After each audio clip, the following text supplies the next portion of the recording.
Hello friends, મારું નામ છે વંદના પટેલ અને સ્વાગત છે તમારું મારી ચેનલમાં. ફ્રેન્ડ્સ, આજના વિડીયોમાં આપણે જોવાનું છે મેન્યુફેક્ચરનું ટ્રાન્ઝેક્શન કઈ રીતે કરી શકાય. તો ચાલો શરૂ કરીએ. મારા પાસે એક અહીંયા શીટ છે જેના અંદર કંપની છે ક્રિએટ કરેલી છે, આઇટમ્સ છે, ગ્રુપ છે, યુનિટ છે, જીએસટી રેટ છે અને એચએસએન પણ છે. ત્યારબાદ બિલ ઓફ મટીરિયલ છે, લેજર્સ છે, પરચેસની એન્ટ્રી છે અને મેન્યુફેક્ચરની એન્ટ્રી છે. તો ફ્રેન્ડ્સ, અહીંયા મેં શું કર્યું છે, કંપની ક્રિએટ કરી દીધી છે, આઇટમ પણ ક્રિએટ કરી દીધું છે, લેજર પણ બનાવી દીધું છે અને આ જે પરચેસની એન્ટ્રી છે આ છે દેવાંશી ટ્રેડર્સ અને વૈભવ ટ્રેડર્સ. તો આ બંને પરચેસની એન્ટ્રી પણ મેં કરી દીધી છે કારણ કે સિમ્પલ નોર્મલ તમારે F9 માં એન્ટ્રી કરવાની છે. અત્યારે આપણે કરવાનું છે આ મેન્યુફેક્ચરની એન્ટ્રી. તો આ મેન્યુફેક્ચરની એન્ટ્રી કરવા માટે તમારે શું કરવાનું રહેશે, તો બધાથી પહેલા તમારે સૌપ્રથમ બિલ ઓફ મટીરિયલ બનાવવું પડશે. તો આ બિલ ઓફ મટીરિયલ ક્યાંથી બનાવી શકો, તો આઇટમના અંદર તમે બનાવી શકો. ક્રોમા માઇક્રોવેવ ઓવન આ આઇટમ છે એના અંદર બનાવવાની રહેશે અને બજાજ માઇક્રોવેવ ઓવનમાં તમારે બનાવવાનું રહેશે. આ રીતનું બિલ ઓફ મટીરિયલ તમારે ટેલી પ્રાઇમમાં સેટ કરવાનું છે. તો પહેલા તમને આઇટમ આપી છે ક્રોમા માઇક્રોવેવ ઓવન. અલ્ટરમાં જવાનું, સ્ટોક આઇટમમાં જવાનું, ક્રોમા માઇક્રોવેવ ઓવન ઓપન કરી લેવાનું. હવે અહીંયા તમારે સેટ કરવાનું છે બિલ ઓફ મટીરિયલ, એટલે BOM નું ઓપ્શન ક્યાંથી મળશે, તો F12 પ્રેસ કરવાનું છે અહીંયાથી અને આ છે તમારું આ set components list bill of material in stock item. Yes કરી લેવાનું છે. પણ અહીંયા કર્યા પહેલા એક બીજી પણ ઓપ્શન હું તમને બતાવી દઉં કે મેન્યુફેક્ચરના અંદર બેચ નંબર પણ આપ્યો છે. તો બેચ નંબર પણ તમારે કરવાનું રહેશે. તો પહેલા અહીંયા બિલ ઓફ મટીરિયલ કરી દીધું, કંટ્રોલ A થી સેવ. આ બિલ ઓફ મટીરિયલ નું ઓપ્શન સ્ક્રીન પર શો થાય છે. હવે બેચ નંબર માટે શું કરશો, F11 કરશો. F11 કરવાનું રહેશે અને ત્યારબાદ તમારે એનેબલ બેચીસ નું ઓપ્શન યસ કરી લેવાનું છે.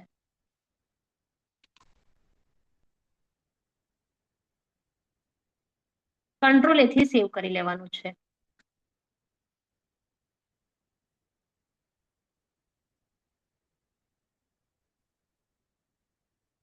હવે સેટ કરવાનું રહેશે તમારે શું, પાર્ટ્સ.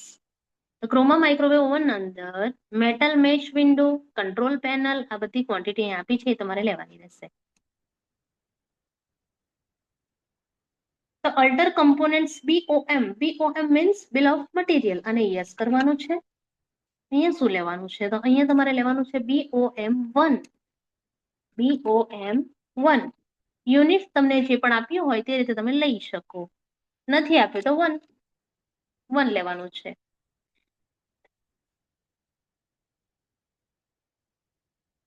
આઇટમ તમારા પાસે ક્રિએટ છે એટલે તમારે સિલેક્ટ જ કરી લેવાની રહેશે. 1. આ સેટઅપ થઈ ગયા પછી કંટ્રોલ A થી સેવ એક વખત, કંટ્રોલ A થી સેવ 2 ટાઈમ અને કંટ્રોલ A થી સેવ 3 ટાઈમ કરવાનું છે.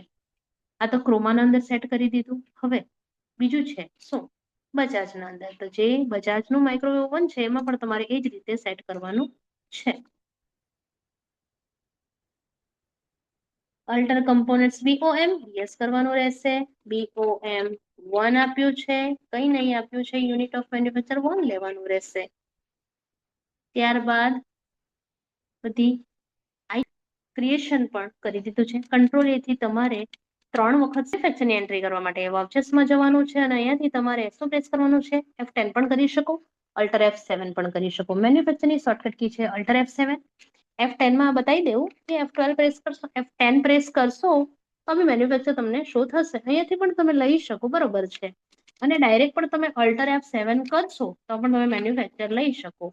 પહેલી આઈટમ શું આપી છે તમને, તો જોવાનું હવે મેન્યુફેક્ચરમાં. ક્રોમા માઇક્રોવેવ ઓવન 2500 ક્વોન્ટિટી છે. જેવું તમે આઈટમ અહીંયા સિલેક્ટ કરશો તો નેમ ઓફ આઈટમ અહીંયા તમને શો થશે. કેમ? કારણ કે બિલ ઓફ મટીરિયલ બનાવ્યું છે એટલા માટે. જો તમે મટીરિયલ નહીં બનાવશો તો આઈટમ શો થશે નહીં. અને જેવું તમે ક્વોન્ટિટી લેશો અને એન્ટર કરશો એટલે ક્વોન્ટિટી અને રેટ દેખાશે. તો ક્વોન્ટિટી અને રેટ કેમ દેખાશે? કારણ કે તમે પરચેસની એન્ટ્રી કરી છે એના માટે. તો કેટલી ક્વોન્ટિટી છે? 2500. જો ક્વોન્ટિટી અને રેટ પણ આવી જાય છે. બેચ નંબર શું આપ્યો છે તમને? Batch number 01. 01 ટાઈપ કરી લેવાનું છે. તો આ એન્ટ્રી મેન્યુફેક્ચરની અહીં કમ્પ્લીટ થાય છે. Croma microwave oven, control A થી સેવ. નેક્સ્ટ એન્ટ્રી છે બજાજ માઇક્રોવેવ ઓવન 3500 ક્વોન્ટિટી. જોઈ શકો તમે આઈટમ લીધા પછી આઈટમના બધા પાર્ટ્સ, જે આઈટમ તમે બનાવો છો કે બજાજ માઇક્રોવેવ ઓવન બનાવવા માટે કેટલા પાર્ટ્સ તમને લાગે છે એ પાર્ટ્સ તમને અહીંયા સ્ક્રીન પર શો થશે, કારણ કે બિલ ઓફ મટીરિયલ બનાવ્યું છે એટલા માટે. જેવી ક્વોન્ટિટી લેશો એટલે ક્વોન્ટિટી જેવી તમે અહીંયા ક્વોન્ટિટી લેશો ટોટલ, તો તમને સ્ક્રીન પર બધી ક્વોન્ટિટી અને રેટ જોવા મળશે. અને બેચ નંબર 01 ટાઈપ કરી લેવાનું છે. તો અહીં કંટ્રોલ એથી સેવ કરીને તમારે એન્ટ્રી સેવ કરી લેવાની છે. ગેટવે ઓફ ટેલી પર આવી જવાનું છે. હવે જો તમારે મેન્યુફેક્ચરની એન્ટ્રી ચેક કરવી છે તો તમારે જવાનું છે ડે બુકમાં. હવે જોઈ શકો ક્રોમા માઇક્રોવેવ ઓવન ઓપન કરીને જોઈ શકો આ એન્ટ્રી ઓપન છે. નેક્સ્ટ જોઈ તો તેને પણ તમે ઓપન કરીને જોઈ શકો. તો આ રીતે મેન્યુફેક્ચરનું ટ્રાન્ઝેક્શન તમે ટેલી પ્રાઇમમાં કરી શકો. પરંતુ મેન્યુફેક્ચરની એન્ટ્રી કરવા માટે બિલ ઓફ મટીરિયલ બનાવવું જ પડે. જેમ કે તમારી જે બી આઇટમ્સ છે, કઈ આઇટમ્સ છે? ફિનિશ ગુડવાળી. આ બધા પાર્ટ્સ છે જે આપણે બિલ ઓફ મટીરિયલમાં લીધા છે. અને Croma microwave oven, Bajaj microwave oven, આ ફિનિશ ગુડ એ ફૂલ આઇટમ બનેલી છે. મેન્યુફેક્ચર એટલે કે તમારે એક વસ્તુ બનાવવા માટે કેટલા પાર્ટ્સ લાગે છે. એક વસ્તુ ધારો કે ઓવન બનાવવા માટે, એક ઓવન બનાવવા માટે એક કુલિંગ ફેન લાગશે, તો 10 ઓવન બનાવવા માટે કેટલા કુલિંગ ફેન લાગશે? તો મેન્યુફેક્ચરની એન્ટ્રીમાં આ રીતે તમારે પાર્ટ્સ બિલ ઓફ મટીરિયલના હિસાબથી લેવાના રહેશે. તો ફ્રેન્ડ્સ, આજના વિડીયોમાં આપણે જોયું બિલ ઓફ મટીરિયલ સ્ટોક આઇટમમાં કેવી રીતે ક્રિએટ કરી શકાય, બેચ નંબર કેવી રીતે એનેબલ કરી શકાય, અને મેન્યુફેક્ચરનું ટ્રાન્ઝેક્શન કેવી રીતે કરી શકાય ટેલી પ્રાઇમમાં. તો બસ આજના વિડીયોમાં આટલું જ. મળશું નેક્સ્ટ વિડીયોમાં. Thank you so much.